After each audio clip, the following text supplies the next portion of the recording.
Hello there. Today I am making boric acid. Boric acid is a very useful chemical.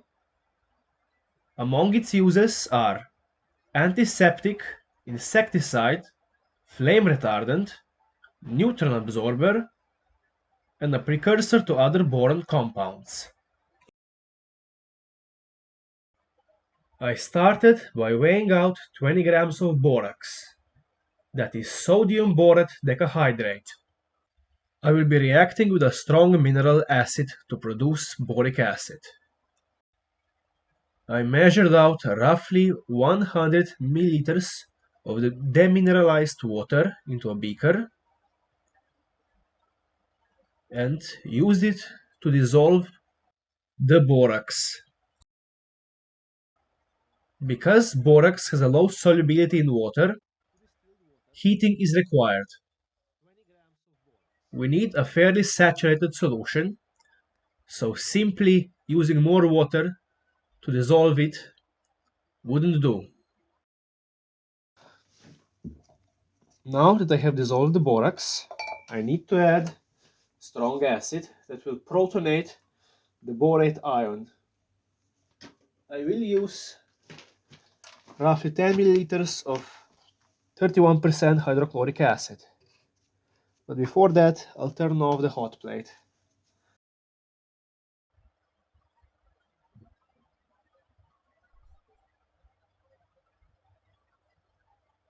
Almost immediately after the addition of hydrochloric acid, white crystals began to form.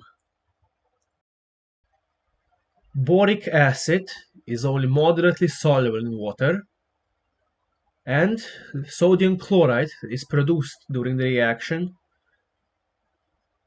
is also most likely decreasing its solubility. Adding salt to precipitate a weakly soluble product is a trick I have seen a few times during my education.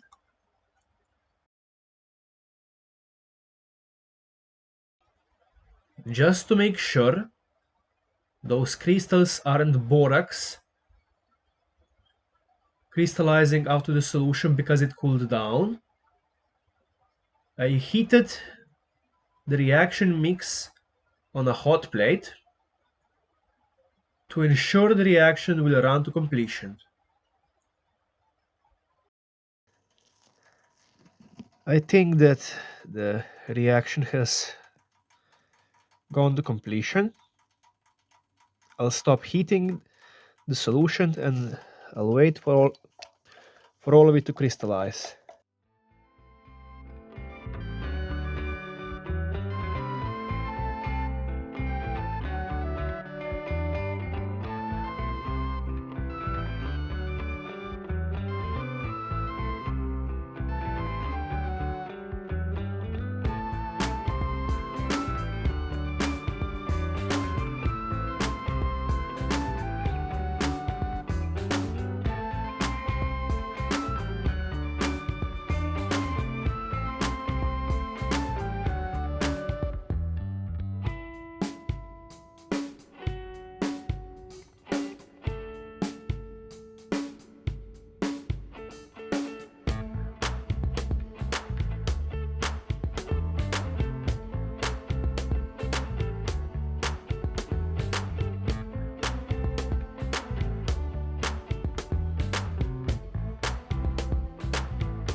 Then I simply filtered the crystals and wash them with a small volume of water.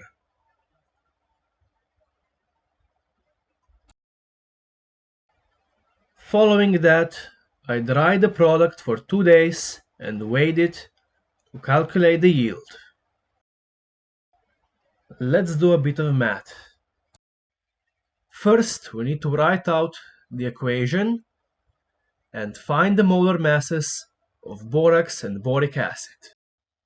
Knowing the starting mass of borax, we can calculate the theoretical amount of boric acid we should get if the yield is 100%. Say, hold up, wait a minute, something ain't right. I done goofed. It seems that the mass of our product is a bit too high. I haven't dried it enough, but it doesn't really change things. I only left this thing in the video to demonstrate a common occurrence that happens to every student at least once. Lab classes are often too short to dry the product, and you can then joke about being 100+% effective and creating matter in a manner of an alchemist. Now let's demonstrate some of the properties of boric acid. Here I'm trying to burn filter paper I have used to filter the crystals, and as you can see, it really doesn't want to burn. Once I got it to burn, you can see the green color of the boron emission spectrum. Adding a bit of ethanol does help to demonstrate the colors better, but even now you can see that the paper is still surprisingly resilient, only charring because of the heat and not actually burning.